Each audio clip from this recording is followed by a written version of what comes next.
A new advanced passing stat shows that the Habs have 2 of the top 25 playmakers in the NHL. We'll be getting into that, plus a look back on an old thread predicting where the Habs would be today 5 years ago, and a cautionary tale on how not to overhype prospects. And finally, a new report says that Christian Dvorak probably won't be traded, so you'll want to stick around for this edition of Habs Digest. And as we get into the first thing, Nick Suzuki is a top 20 passer in the NHL, and it's not only him on this list, so let's just show it to you. Jay Fresh, if you guys know, is one of the best when it comes to advanced analytics in hockey, and he recently posted this graphic.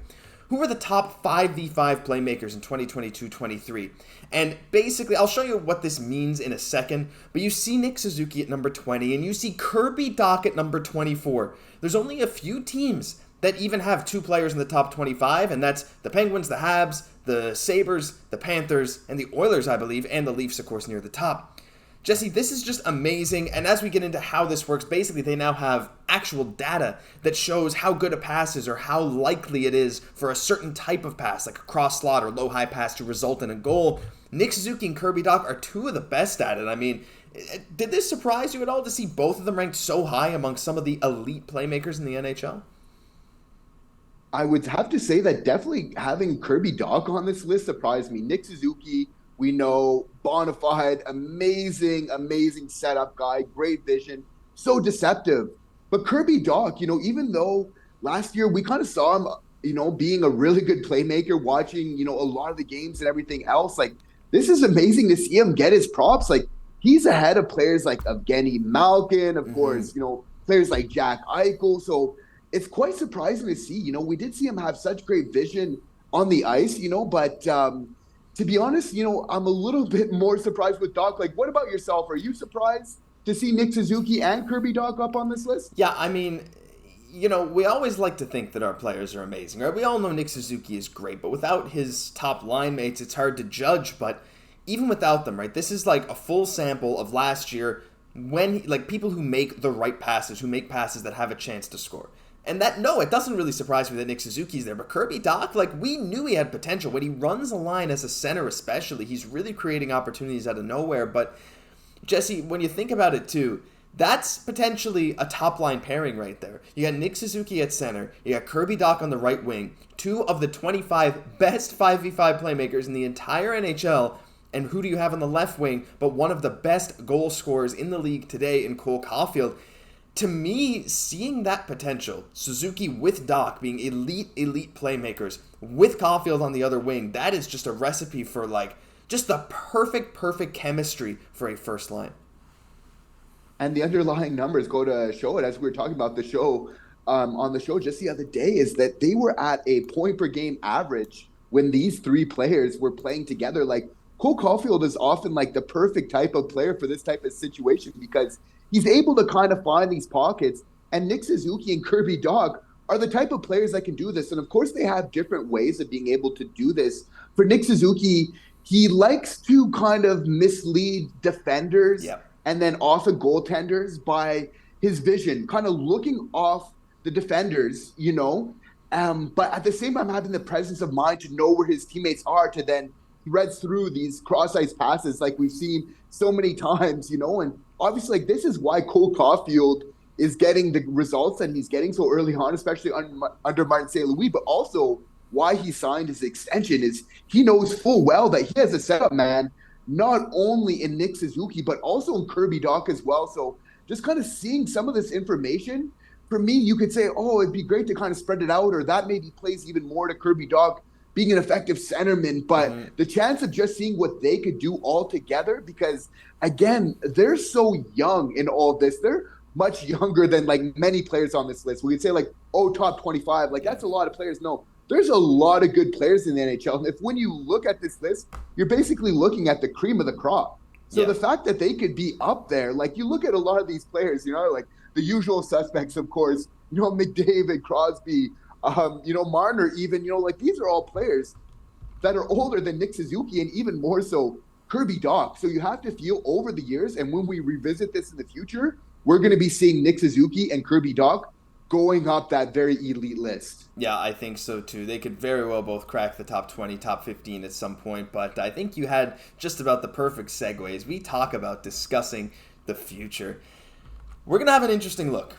So, on Reddit today, someone went into the Habs subreddit and they posted a thread from the hockey subreddit from 5 years ago saying, where do you see the Montreal Canadiens in 5 years? And the user who posted it on the subreddit today was Sharks9, so give them their props if you see it on the Reddit. But wow, this is very interesting. So a little bit of a cautionary tale on how to maybe not overhype prospects, and just keep in mind, the prospects that we talk about today as potentially being elite down the road, most of them are not going to pan out.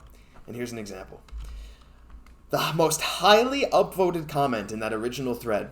Paley and Kotkaniemi will be NHL regulars, so our 2C and 3C spots will be covered. Gallagher will be captain and a solid second-line grinder. This, I'll be curious who else is on the team. Pacioretty will be gone. Petrie will be dealt. Mete and Juleson will maybe still be around. Brooke, Romanov, and Fleury. And if you see up there in the top part again, they said add in Olofsson and Ullinen and Hillis. Habs will have a really good second and third line. Of everyone mentioned in this comment, Jesse, the only ones that are technically still under contract are Carey Price and Jesse Ullinen and Brendan Gallagher. That's just 3, and Price doesn't play.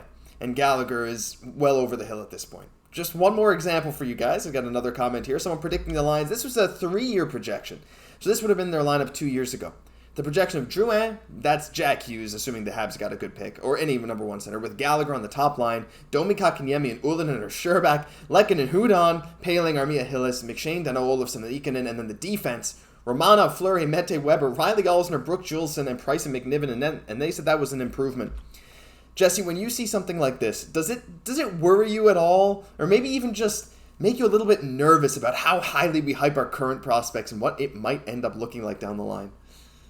No, it does not at all. If anything, it just highlights for me why we needed to change management. You know, like Mark Bergevin, he didn't do everything wrong, but obviously the biggest issue with him as this threat, which is very interesting, goes to show, very interesting for the reason that it highlights the point we obviously weren't drafting very well. We weren't developing any players drafted in like the first 3 rounds. We were not doing a good job of really developing them. So we see that right now with new management, we wanted to get new prospects. We wanted to really put a new fingerprint on this team, which we really have in short order. Not only have we done that, but we've also gotten these long-term deals, which now allows you to kind of project into the future, 3-5 years of what this team is going to be, which is so important because the key to any organization is stability. And especially when you have that at the top, right, at your top lines as well, which now the Habs do with the extensions of Caufield and Nick Suzuki this past summer. So for myself, it really just kind of drives home that point. Definitely, of course, hockey is a very fast-paced game. We have so many prospects right now that it's just we won't have enough spots for them, right? So we'll have to be very, very clever in terms of our asset management in that regard. You know, not so much the fact that they're not NHL caliber players. We just have stockpiled so many right now, so we're going to need to be selective, right, with that. But, you know, definitely some interesting look back in time. Yeah, and I think, again, the prospect pool we have now definitely projects better than that prospect pool did even back in 2018. Like, there's no comparison. This pool is rated higher. But still, you know, it is interesting. And be careful when you're, you know, getting too excited about certain players because you really never know. Someone like Nikita Sherbak, who by all accounts was going to end up being a very solid player. So a couple things go wrong and it just doesn't happen. But you're right, Jesse. From that point forward, just a couple of years after that, management switched, the direction of the organization has switched, and I couldn't be happier. Final thing to talk about today.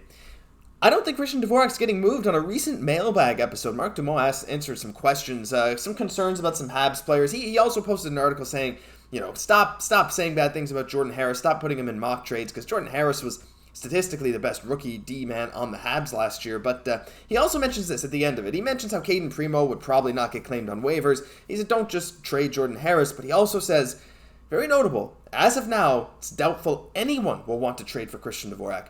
And I find that a little bit interesting. Now, I know the Habs maybe have some other guys that are a priority to ship out, but the fact that no team will have any interest in Dvorak is a little surprising to me. I guess maybe paying that $4.5 million price tag for what probably would be a 3C is maybe just a bit too much for most teams. And that's what I think it kind of comes down to, is many teams are just kind of cash-strapped. Teams are really realizing until that salary cap kind of goes up next year that it is really so important to have a little bit of cap space, right? So teams are definitely very selective when it comes to that. I wouldn't rule it out, but yeah, I definitely do believe, in my opinion, it's more important to focus on either moving Mike Hoffman or Joel Armia. I would definitely, prefer that move first than a Dvorak trade. But I mean, something has to give. We have too many players, and I know that we wouldn't be trading him at his highest point in time. But I do believe he has value. Christian Dvorak, he might surprise us next year, given the right opportunity. He's still a solid player all the same. But for me, I wouldn't completely rule it out, but yeah, I would definitely focus on other parts of the team first. Yeah, I completely agree. I think Hoffman and Armia are priorities.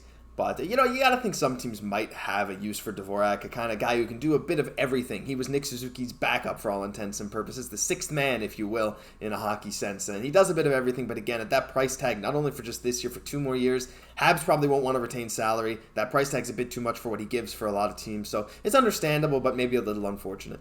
That'll do it for this news edition of Habs Digest. If you enjoyed, leave a like, comment, subscribe to the channel. Help us hit 7,000 subs. We'd really appreciate it. I'm Josh Gosse for my co-host, Jesse Poirier. We'll catch you in the next one.